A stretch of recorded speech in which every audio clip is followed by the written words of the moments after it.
Assalamualaikum warahmatullahi wabarakatuh. Pada kesempatan kali ini saya ingin menjelaskan tentang kemajuan teknologi untuk lingkungan kerja di masa kini.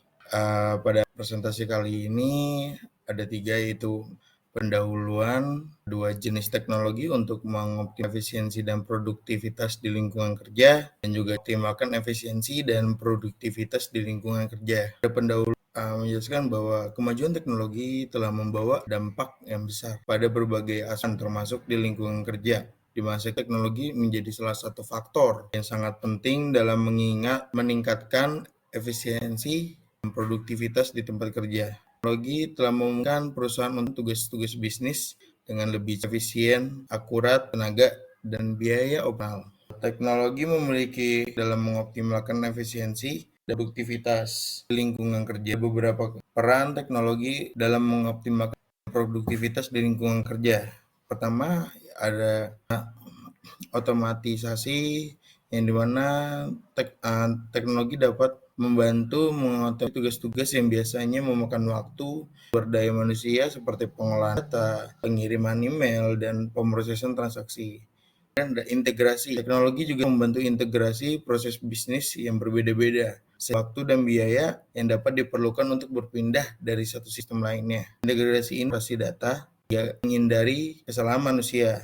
Kemudian analisis data. Teknologi dapat mengumpulkan dan menganalisis data bisnis dengan lebih cepat. Analisis teknologi dapat membantu mengumpulkan dan menganalisis data bisnis dengan lebih cepat dan akurat. Analisis data ini memberikan wawasan yang berharga tentang performa bisnis, tren pasar, peluang bisnis baru. Kemudian ada komunikasi dan kolaborasi, yang dimana teknologi seperti software kolaborasi dan dapat membantu dalam meningkatkan komunikasi dan baik di dalam ataupun di luar kantor, dapat meningkatkan produktivitas dan tugas dengan lebih cepat. Dan yang terakhir ada penghematan biaya, yang dimana penggunaan teknologi yang efektif dapat membantu perusahaan menghemat biaya pengolahan data manual. Kemudian kita masuk ke bab selanjutnya, yaitu jenis teknologi untuk mengoptimalkan efisiensi dan produktivitas di lingkungan kerja.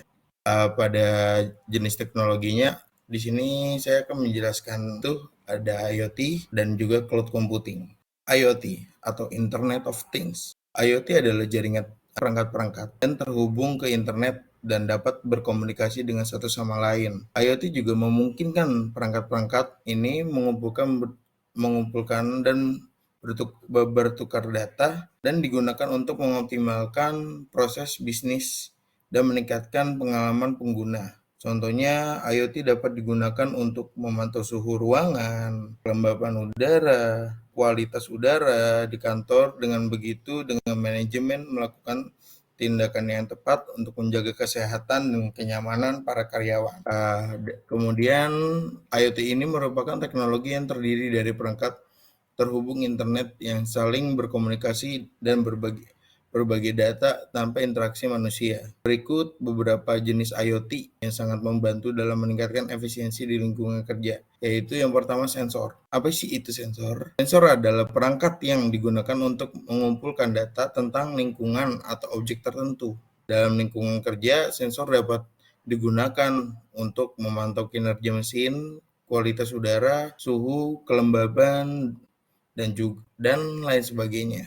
Kemudian ada smart meter. Smart meter ialah sebuah perangkat yang digunakan untuk mengukur konsumsi energi dan mengirimkan data ke sistem manajemen energi. Kemudian ada RFID.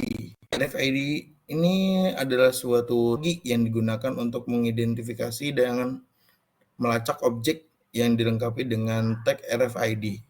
Dalam lingkungan kerja, biasanya RFID ini digunakan untuk mengoptimalkan manajemen inventaris, melacak peralatan dan produk, meningkatkan efisiensi dalam proses pengiriman dan penerimaan barang. Kemudian ada smart lighting. Smart lighting adalah suatu sistem pencahayaan yang terhubung dengan jaringan internet dan dapat dikendalikan secara otomatis melalui aplikasi mobile ataupun website. Kemudian ada smart building.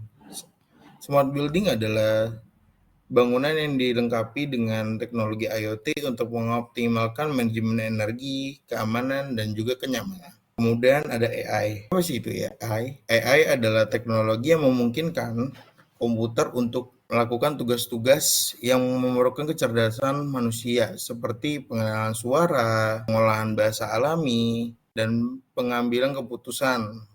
AI dapat membantu meningkatkan efisiensi dan produktivitas di lingkungan kerja dan otomatisasi tugas-tugas yang biasanya dilakukan oleh manusia. Ya, contohnya AI dapat digunakan untuk mengotomisasi pengolahan data, mengirim email, bahkan pengambilan keputusan bisnis.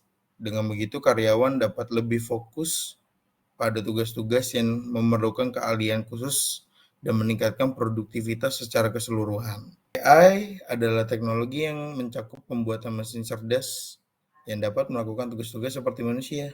Berikut adalah beberapa jenis AI yang sangat membantu dalam meningkatkan efisiensi di lingkungan kerja.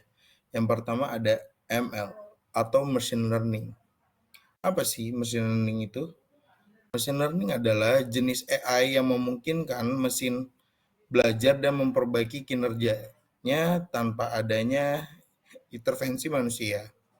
Dalam lingkungan kerja, machine learning dapat digunakan untuk memproses dan menganalisis data besar dan memberikan hasil yang akurat dan cepat, seperti dalam analisis risiko, pengambilan keputusan bisnis, dan juga prediksi tren.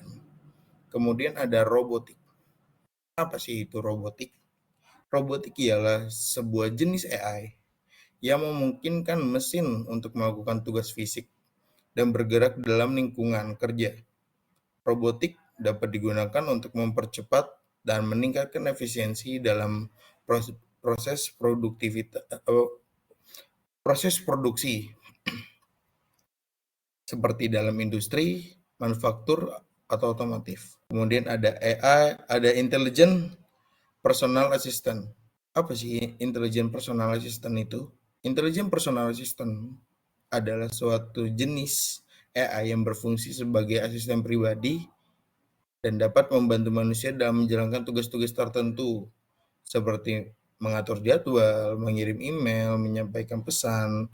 Dalam lingkungan kerja, Intelligent Personal Assistant dapat membantu mengoptimalkan penggunaan waktu dan meningkatkan produktivitas. Kemudian ada cloud computing. Apa sih itu cloud computing? Cloud computing adalah teknologi yang memungkinkan akses ke sumber daya komputer melalui internet. Layanan cloud computing umumnya mencakup penyimpanan data, pengolahan data, aplikasi bisnis, dan dapat membantu perusahaan menghemat biaya, infrastruktur, dan meningkatkan skalabilitas dan fleksibilitas bisnis. Contohnya, dengan menggunakan layanan cloud storage, karyawan dapat menyimpan dan berbagi data dengan mudah tanpa khawatir tentang kapasitas penyimpanan. Dan itu layanan cloud storage ini dapat digunakan untuk mengakses aplikasi bisnis seperti CRM dan juga ERP dari mana saja dan kapan saja. Berikut beberapa jenis cloud computing yang sangat membantu dalam meningkatkan efisiensi di lingkungan kerja. Yang pertama ada IaaS. IaaS adalah suatu model layanan cloud computing yang menyediakan akses ke infrastruktur IT seperti server, penyimpanan data, dan juga jaringan.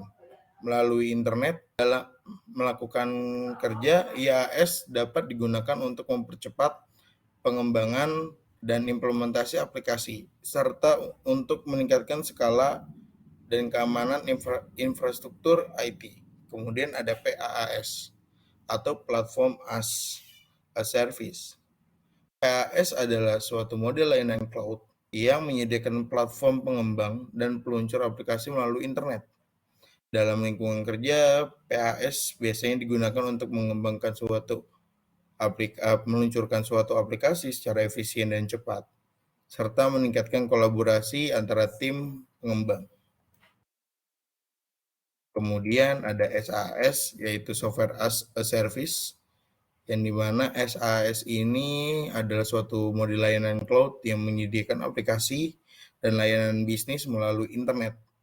Dalam lingkungan kerja, SaaS ini biasanya digunakan untuk mengakses aplikasi bisnis seperti manajemen proyek, manajemen keuangan, dan juga manajemen sumber daya manusia. Kemudian ada cloud storage. Apa itu cloud storage? Cloud storage adalah model layanan cloud computing yang menyediakan penyimpanan data dan file melalui internet.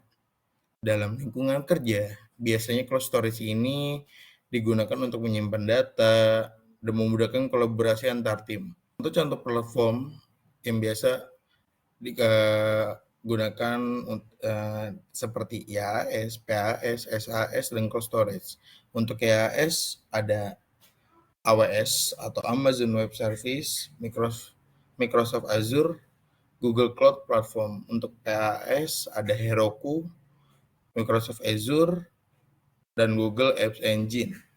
Untuk SaaS ada Salesforce, HubSpot, dan Google Workspace yang dulu bernama G Suite. Dan untuk cloud storage ada Google Drive, ada Dropbox, dan juga Microsoft OneDrive. Masuk ke bab ketiga, yaitu contoh penerapan teknologi untuk mengoptimalkan efisiensi dan produktivitas di lingkungan kerja. Yang pertama ada penerapan IoT pada mesin-mesin produksi, yang dimana sebuah pabrik manufaktur dapat memanfaatkan IoT untuk meningkatkan efisiensi dan produktivitas di lingkungan kerja, yang dimana sensor-sensor itu terhubung dengan mesin-mesin produksi, dapat mengumpulkan data kinerja mesin dan memberikan informasi yang diperlukan untuk mengoptimalkan proses produksi, memperbaiki masalah yang terjadi, dan mencegah kerusakan mesin. Kemudian ada penggunaan AI dalam analisis data dan prediksi, yang dimana sebuah perusahaan pemasaran dapat menggunakan AI untuk menganalisis data pelanggan, memprediksi perilaku mereka di masa depan. Dengan AI, perusahaan dapat membuat keputusan yang lebih baik tentang produk dan juga strategi pemasaran, serta mengoptimalkan pengalaman pelanggan. Kemudian ada juga penerapan cloud computing dalam menyimpan dan berbagi data secara terpusat. Cloud computing adalah suatu teknologi yang memungkinkan akses ke sumber daya komputer melalui internet, yang dimana layanan cloud computing itu umumnya mencakup penyimpanan data, pengolahan data, dan juga aplikasi bisnis. Dan juga dapat membantu perusahaan menghemat biaya, infrastruktur, dan meningkatkan skalabilitas dan fleksibilitas bisnis. Sekian, terima kasih. Apakah ada yang ingin bertanya? Kalau ada yang ingin bertanya boleh open mic. Bila tidak, saya akhiri. Maaf bila ada kata-kata yang kurang jelas ataupun ada penjelasan yang kurang jelas. Kurang lebih mohon maaf. Wassalamualaikum warahmatullahi wabarakatuh.